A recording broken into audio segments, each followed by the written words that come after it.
Bonjour à tous, on se retrouve aujourd'hui dans ce super cadre pour faire une session back to basic. On va revenir à l'essentiel. On n'est pas là pour prendre des poissons énormes, des poissons records, pour faire des pêches ultra techniques. Aujourd'hui, je vais vous montrer un petit peu la technique infaillible pour être sûr de prendre du poisson. C'est-à-dire que vous soyez là pour quelques jours, ou même que vous emmeniez votre copine au bord de l'eau, que vous n'avez pas envie d'être ridicule. Eh ben, on va pas aller chercher forcément à pêcher des poissons records, mais on va faire une pêche simple, vraiment ultra basique, c'est-à-dire la pêche au flotteur, qu'on appelle aussi la pêche à la bolognaise. Je vais vous montrer un petit peu tous les montages, tous les appâts qu'il faut utiliser, mais voilà. C'est une technique avec laquelle on va principalement cibler des poissons de roche, mais avec laquelle on n'est pas à l'abri de faire des sparidés, des sars, éventuellement des dorades, des pageaux, etc. Et des poissons qui sont vraiment intéressants, mais déjà on devrait faire pas mal d'espèces. Ça c'est vraiment cool, et des poissons vous allez voir qui sont super jolis. Voilà, je pense que j'ai tout dit. On va attaquer les montages et la présentation du matériel.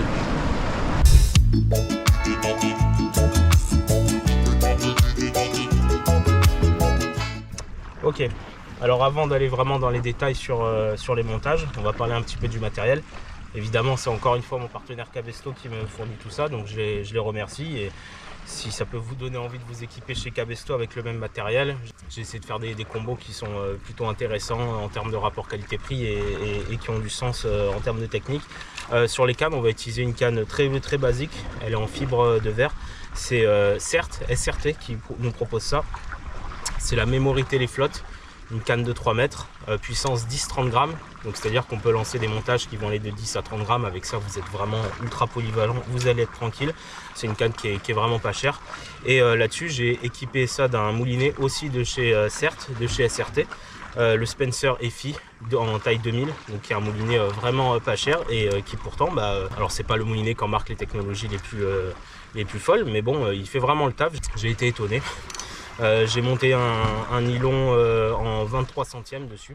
J'ai monté 150 mètres, donc ce qu'il faut en termes de capacité et tout, vous allez être tranquille. Au niveau des montages, on va faire deux montages différents. On va utiliser ce petit kit de chez Flashmer, qui est vraiment idéal pour débuter. En fait, c'est un kit pêche. Il y a un kit pêche au flotteur, pêche à la dorade, pêche le bar, il y en a pas mal. Dans le kit, on a du coup des hameçons taille 12. 22 centièmes, 50 cm de bas de ligne. On a aussi des montages tout faits avec le flotteur, donc on va utiliser ça. Ils sont déjà plombés et tout, c'est vraiment pas mal. On a un petit dégorgeoir, c'est pas mal, on va en parler pour libérer les poissons, c'est important aussi. Et on a même une petite boîte de plomb. Donc voilà, ça va être le premier montage, et puis après je vous montrerai sur la deuxième canne un montage avec un bouchon, un flotteur coulissant.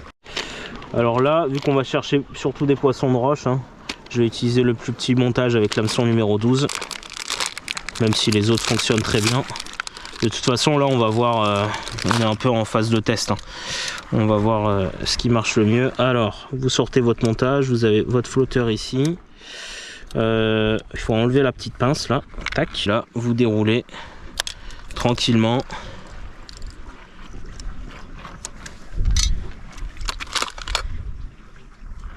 Voilà, hop, vous dépliez tout ça. La ligne est déjà plombée, donc vous n'avez même pas besoin d'en rajouter.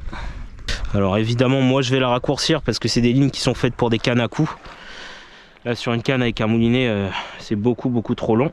Pour les appâts, ça va pas être bien compliqué. On va évidemment utiliser des esques, c'est-à-dire des vers marins, la dure rouge et la dure normale. Donc c'est les appâts de chez OCA Pêche, disponibles chez Cabesto, dans tous vos magasins Cabesto. Et on va aussi utiliser une petite nouveauté, c'est des crevettes bouquets qui sont surgelées. C'est les copains de chez Pexeo qu'on salue qui font ça.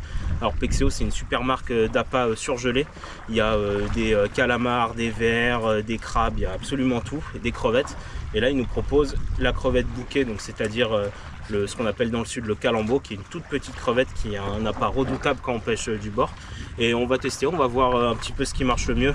La dure, enfin les vers en général, c'est des valeurs sûres, donc si vous devez choisir un appât, évidemment vous prenez des durs, et évidemment vous les prenez chez Cabesto. Les appâts, justement, parlons-en.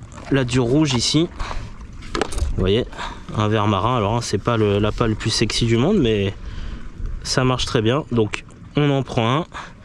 Des appâts qui se conservent au frigo sans problème quelques jours. Après évidemment, quand il y a les grosses chaleurs sur la session de pêche, c'est compliqué de les garder plus d'une session.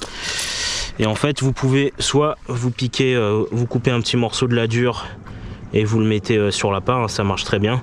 soit on va faire une autre technique. Alors là, la durée est un peu grande, donc je vais couper un morceau et en fait on va utiliser une aiguille.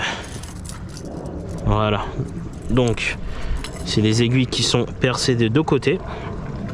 L'idée c'est simple en fait, avec l'aiguille vous traversez le verre dans son entièreté en faisant attention de ne pas le traverser avant. Donc vous y allez doucement, voilà, c'est-à-dire ce que je viens de faire, il faut éviter de le faire. Là je suis un petit peu passé au travers, c'est pas très grave, hein. Voilà, là l'appât il est enfilé. Vous prenez votre badine avec votre hameçon, vous plantez l'hameçon dans l'aiguille, dans le trou de l'aiguille, voilà. Après vous mettez en tension en enroulant le bas de ligne autour de votre doigt. Et là vous avez juste à pousser le verre doucement. On a le temps, on est à la pêche, hein. Et si on n'a pas le temps à la pêche, ça sert à rien d'aller à la pêche. Et voilà. Tac. C'est le meilleur moyen de pêcher au verre, c'est avec ça que ça va durer plus longtemps. Et là, bah on est prêt à pêcher, hein. Vous envoyez tout ça à l'eau et on va voir ça. Alors voilà, là on est prêt à pêcher. Et on va utiliser un petit plus, c'est l'amorce. Alors l'amorce en fait c'est une poudre. Donc là on utilise, j'utilise l'amorce Secret Cheese, donc qui est un mélange à base de farine et de fromage de chez Sensas, leur gamme Sensas Océan pour la mer. Et en fait c'est une espèce de poudre qu'on mélange à de l'eau. Donc il vous faut un seau, vous mettez pas trop d'eau et vous faites ces espèces de petites boules là. Vous les laissez un petit peu sécher. Hop. Et après vous les envoyez sur votre poste. Le but, attention avec l'amorce, hein, vous allez voir. Hop. On lance, ça diffuse. Et attention parce que le but de l'amorce c'est pas surtout pas de gaver le poisson, jamais. Le but c'est de maintenir ou de faire venir un poisson, et une fois qu'il est là, de les maintenir sur le poste. Donc il faut amorcer pendant toute votre session, mais il faut pas tout balancer d'un coup. Hop. Et ben voilà, ça n'a pas traîné. Une belle oblade. Attention hein, à la canne. Hop, c'est là qu'on est content d'avoir l'épuisette. Voilà, tu me l'amènes, tu arrives à me l'amener? Et voilà. Hop. Voilà, premier poisson de la journée. Belle petite oblade. Ah, eh ben bien joué. Ouais. Tu l'as pris sur quoi? Une dure? Ouais. Dure rouge, voilà. Ouais. Pris à la dure rouge, ça fait quoi? 10 minutes qu'on est là, le temps qu'on fasse les montages et tout. On avait surtout vu des castagnols. Là, on va la dégorger et puis la remettre à l'eau évidemment.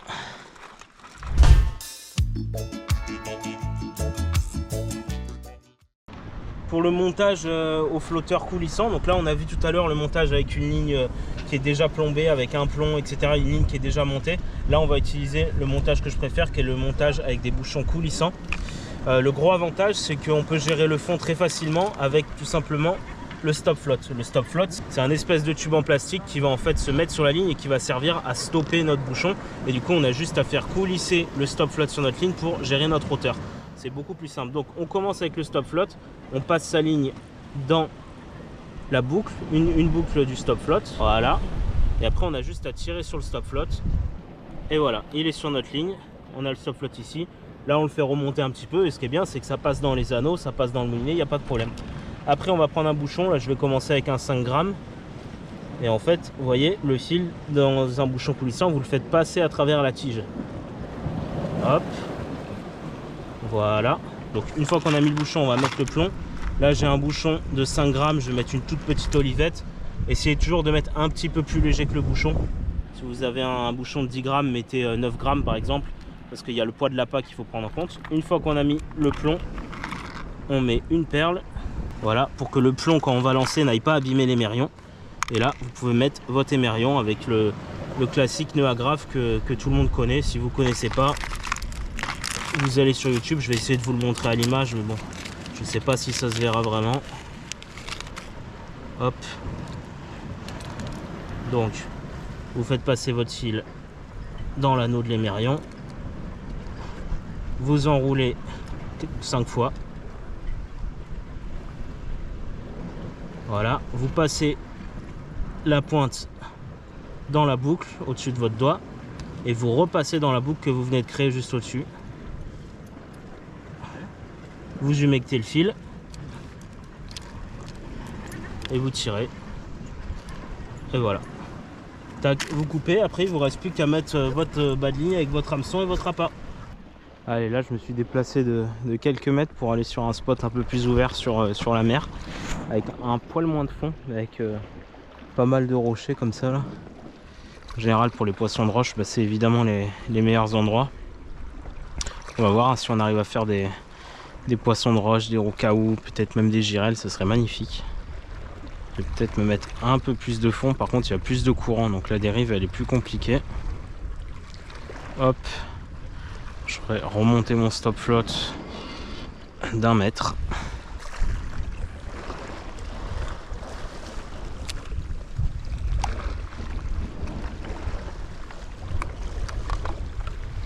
Alors qu'est-ce qu'on a, Adrien qu'enchaîne hein. C'est beau ça, je vais le drop. Ouais. Ah, un beau roucaou magnifique. Amène-moi ça qu'on regarde ça. Magnifique.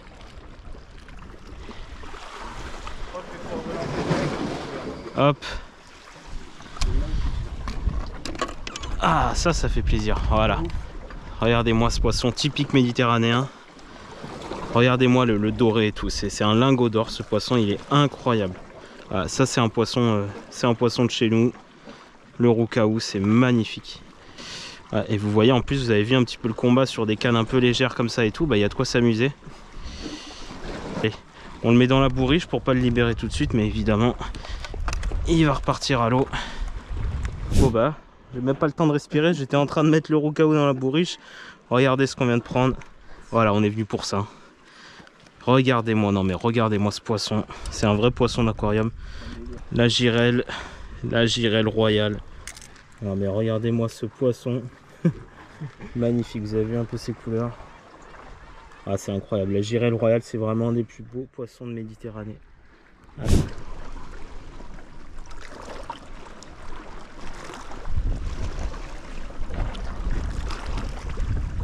Oh, ça y est. Hop, poisson. Et voilà, encore une girelle. Ouais, bah effectivement, il faut aller les chercher très au fond aujourd'hui. Allez, un petit doublé. Non. Non, ah, raté. Je l'ai forcé pour qu'on les revienne pas. Voilà, bon, allez, les plus petites. Hein. C'est pas une girelle royale, c'est une girelle commune. Je sais pas si c'est le terme exact, mais bon, quand même des super poissons. Vous avez vu, même un petit poisson comme ça, il m'a coulé le bouchon. Pourtant, c'est un bouchon de 5 grammes, coulissant, donc c'est pas. Autant vous dire qu'on n'est pas sur de la pêche fine qu'on peut faire en eau douce pour les gens qui pêchent au cou par exemple. Hop, encore un roucaou. Et regardez un peu les couleurs de celui-là. Du bleu, enfin c'est un arc-en-ciel. Ah non mais c'est incroyable hein, la Méditerranée quand même. Hop, encore une girelle. Un peu plus grosse celle-là. Bon, même quand c'est pas des royales, hein, c'est quand même des super poissons. Vous avez vu un peu la ligne dorée là.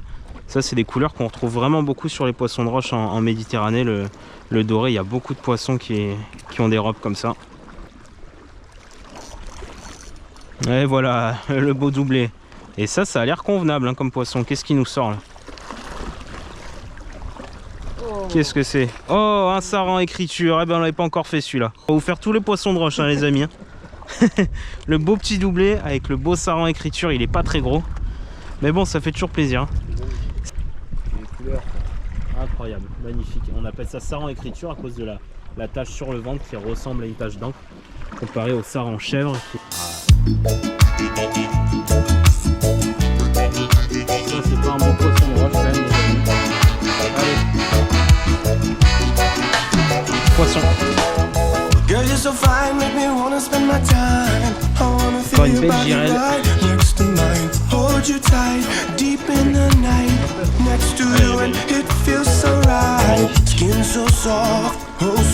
En général, elles sont souvent plus grosses et royales, mais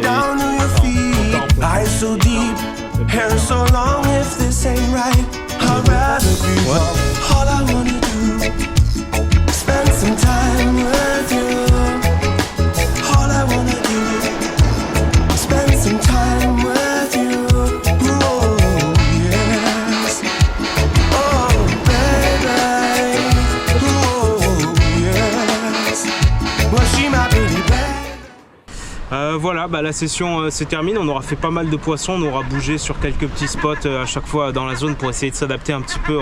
On avait un petit peu de vent, mais bon, ça l'a fait. J'espère que vous avez appris plein de trucs. Ça, normalement, vous serez plus ridicule au bord de l'eau quand vous irez pêcher. Vous serez au moins capable de faire des girelles, des sarans et des poissons de roche. Là, j'espère que vous voyez que même avec du matériel petit budget, on peut arriver à prendre du plaisir au bord de l'eau et à prendre du poisson. Et c'était aussi ça le but de la vidéo. N'hésitez pas à passer chez mon partenaire Cabesto, que je remercie encore pour le matériel et pour les appâts. Et puis je vous dis à la prochaine pour de nouvelles aventures.